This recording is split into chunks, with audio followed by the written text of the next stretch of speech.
Koľko románov ste napísali a o čom prevažne boli?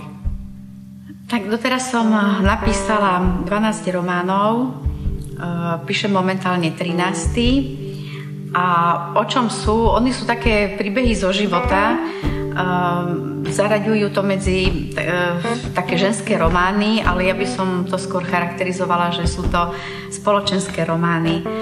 Takže vždy ma inšpiruje nejaký skutočný príbeh alebo niečo, čo sa stalo. Veľmi veľa som čerpala aj zo svojho života alebo zo života mojich kamarátov alebo známych, alebo čo sa stalo v rodine. Niekedy si prečítam nejakú novinovú správu alebo nejaký príbeh si vypočujem a potom to spracujem, že ma to tak osloví, že toto by mohlo byť ako pekný motív do knihy, niečo zaujímavé, takže takto zainšpirujem. Aké sú vaše literárne plány na tento alebo budúci rok?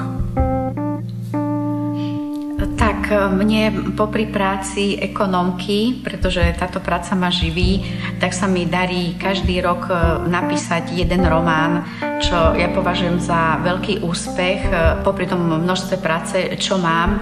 Takže vlastne aj teraz tie moje plány sú také, že aby som stihla do konca septembra napísať ďalší román, pretože tá moja tvorba vzniká tak, že ja musím tú svoju prácu prerušovať. Vždy prvoradé robím účtovníctvo, tak termíny vlastne musia byť stihnuté, musia byť splnené a ja potom môžem cez víkendy alebo po večeroch sa pustiť do písania. Takže vždy je to tá jedna kniha ročne. A teraz mám rozpísaný román, ktorý bude 13. Má názov Aprílové slnko a mám z neho napísaných možno 40 strán. Kedy a kde najradšej čítate knižky?